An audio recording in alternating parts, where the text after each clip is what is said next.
Right ఇక కేంద్ర మంత్రి బండి సంజయ్ మీడియాతో మాట్లాడుతున్నారు. లైవ్ లో చూద్దాం. సమయంలో వాళ్ళు స్టేట్మెంట్ ఇచ్చారు. ఏమని ఇచ్చారు? పెద్ద ఆయన చెప్తేనే మేము ఫోన్ ట్యాపింగ్ చేస్తామని చెప్పి క్లారిటీగా కేసీఆర్ పేరు చెప్పకనే చెప్పారు. కేసీఆర్కి ఒక్క నోటీస్ ఇవ్వలే, కేసీఆర్కి ఇంతవరకు. కేసీఆర్ కొడుకు ఒక నోటీస్ ఇవ్వలే, ఒక్క నోటీసు. అరే వాళ్ళ స్టేట్మెంట్ రికార్డ్ చేసిర్రు, ముఖ్యమంత్రి గారే చెప్పారు, కేసీఆర్ పేరు చెప్పిర్రు అని చెప్పినప్పుడు మరి కేసీఆర్ గారికి ఒక్క నోటీస్ ఎందుకు వెళ్ళి ఇంతవరకు? ప్రభాకర్ రావు గారు పారిపోయారు, శ్రవణ్ గారు పారిపోయారు. ఎవరు ఆయన పారిపోయారు? మీ ప్రభుత్వం ఏర్పడకనే మీ చేతిలో మీ కళ్ళ మీద పారిపోయారు కదా. పారిపోయే అవకాశం ఇచ్చింది ఎవరు?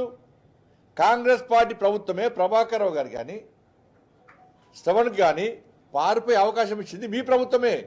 మీ హయాంలోనే పారిపోయారు. మీరు పారిపోయే విధంగా సహకరిస్తారు, మేము పట్టుకరావన్నా? ఈ సిబిఐకి పట్టుకొస్తాం. సిబిఐకి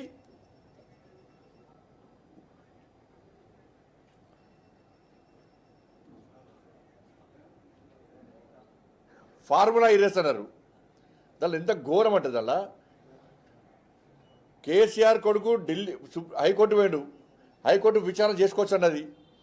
సుప్రీంకోర్టు పోయాడు, విచారణ చేసుకోవచ్చు అన్నది. కనీసం నోటీస్ ఇస్తలేరు. ఆయన తప్పు లేదే, ఆయన ఇన్వాల్వ్మెంట్ లేదే కోర్టుకు పోయాడు. ఆయనే సాక్షాత్తు రాష్ట్ర ముఖ్యమంత్రి గారు, మంత్రులు అందరూ అన్నారు కేసీఆర్ కొడుకు ప్రమేయం ఉంది దీనిలో అని చెప్పని. దీనికి గమ్మత్తైన విషయం ఏంటంటే ఎవరైతే ఆర్గనైజర్ ఉన్నారో ఫార్ములా ఇరేస్ సంబంధించి అసలు ఆర్గనైజర్నే అక్యూజువల్ చేర్చలే. ఆర్గనైజర్ ఎవరైతే ఉన్నారో ఆర్గనైజర్నే అసలు అక్యూజువల్ చేర్చలే. నేను విచారం ఎడిపోతుంది. సుప్రీంకోర్టు ఇచ్చే, హైకోర్టు ఇచ్చే, మరి కేసీఆర్ కొడుకు ఎందుకు నోటీస్ ఇస్తలేవు? కనీసం నోటీస్ ఎందుకు ఇస్తలేవు? ఈ అరెస్ట్ ఎందుకు నోటీస్ ఇస్తలేవు? ఇలా విద్యుత్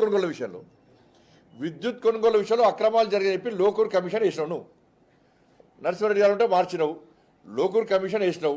ఆ కమిషన్ రిపోర్ట్ ఇచ్చి 3 నెలల ఇప్పటికీ 3 నెలల కమిషన్ రిపోర్ట్ ఇచ్చి ఎందుకు బయట పెడతలేరు? బయట పెట్టకపోవడానికి కారణం ఏంది? ఇప్పుడు విద్యుత్ కొనుగోలులో అక్రమాలు జరిగాయని చెప్పి అన్నారు.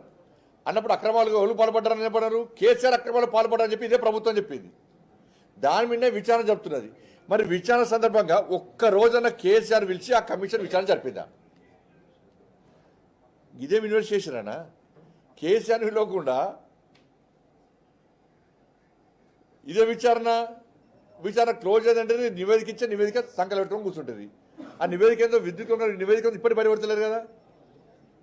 కాళేశ్వరం కేసు అదేనే. కాళేశ్వరం కేసులో కేసీఆర్ అక్రమాలు పాల్పడ్డాడు, క్వాలిటీ లేకుండా పనులు సాగించాడు, అంచనాలు పెంచిటో వేసి అక్రమాలు పాల్పడాలని చెప్పి ఇదే ప్రభుత్వం చెప్పింది. విచారణ అనేది అంత అయిపోయింది.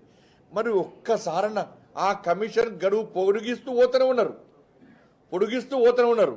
కానీ ఒక్కసారి కూడా కనీసం కేసీఆర్కి నోటీస్ ఇచ్చి కేసీఆర్ విచారణ ఇవ్వలే. కేసీఆర్ కొడుకుని ఇవ్వలే, కేసీఆర్ అల్లుని ఇవ్వలే. ఇదే విచారణ. మరి ఒక్క నోటీస్ కనీసం కేసీఆర్ కుటుంబాన్ని టచ్ చేసే సాహసం మీరు చేయలే. కేసీఆర్ కుటుంబానికి నోటీస్ ఇచ్చే సాహసం మీరు చేయలే. డ్రగ్స్ కేసులో అదే పరిస్థితే, ఫామ్ హౌస్ కేసులో అదే పరిస్థితే. కేసీఆర్ కొడుకు వచ్చి డ్రగ్స్ తీసుకున్నాడు, మనకు ఆధారం అరెస్ట్ చేస్తామన్నారు. ఏమయ్యా మరి?